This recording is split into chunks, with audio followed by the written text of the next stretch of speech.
It began as a humble career for a 15-year-old, but Randy Madray has made more than 1,000 dresses in the last 12 years, and in the process has become a household name not only in Guyana. Now with several titles under his belt, Randy, who hails from Madray, says his inspiration for these pieces comes from his individual clients, objects, concepts, events, a country's culture, and even politics. He explained his accomplishments thus far as, I quote, exciting and mind-blowing, end of quote. The international fashion designer believes that there is a lack of respect for the art form and urged the government to create more platforms to showcase local fashion designs. He pitched the idea of creating a database for designers.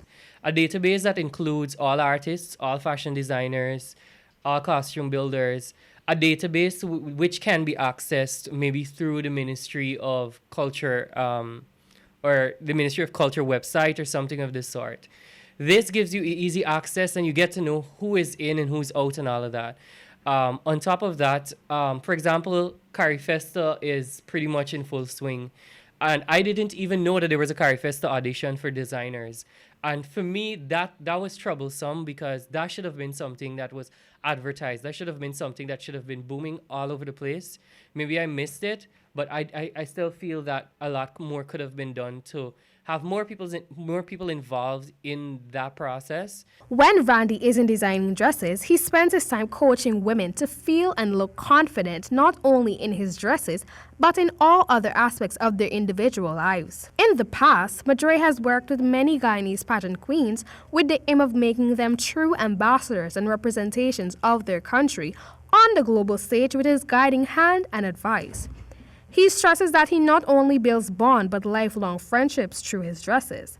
Randy, who is a stalwart of women empowerment, saw it fit to become an official sponsor of the Women Empowerment Seminar, which is slated for September, that will feature Beyonce's publicist, Noel Schur, in the program. Working in the pageant industry, in the fashion industry, as a designer and even a pageant coach or a mentor, I'm all for women empowerment. And I do feel that if you give somebody something they're not comfortable in, if they don't feel powerful, if they don't feel their best, they will not carry it to their best ability. They will let a little down. They will give you 80% instead of 100. And so if you give somebody something that is, as a designer, you give somebody 150% of craftsmanship, 150% of concept and execution, that person should be wearing it at 150% full them.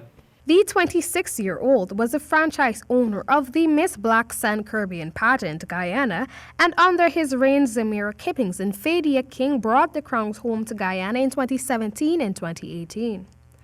Randy Madray spoke of his greatest accomplishments thus far, which was having Dee and Kentis Rogers making history by becoming the first black woman to be crowned Miss Universe Great Britain since the pageant's inception in 1952 in his very own design.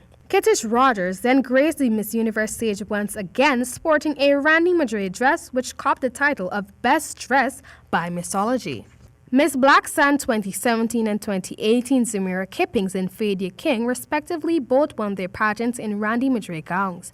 Arian Richmond, Miss Bartic Regatta 2018, Miss Amal Griffith, Miss Bartic Regatta 2019, Denicia Henry, Mrs. Exquisitely Conscious 2019, and Joylyn Conway, Miss World 2019, were all crowned in Randy Madray designs. Randy also designs carnival costumes with his latest band heading to the British Virgin Islands in the coming week. Randy expressed his excitement to conceptualize and design the entire wardrobe for Miss World 2019 as she heads to the international stage in December. However, he is most proud about his upcoming production in the Asian market. Randy gave this advice to upcoming designers. You should dream big and go after them. There are many avenues to go after a particular dream, and there is no one specific way to dream about a specific accomplishment. My way to achieve it is one way, and your way to achieve it is one way, but we may have the same goals. And so we have to adapt to that as persons and apply individuality to accomplish our dreams. Amal Griffith reporting for HGP Nightly News.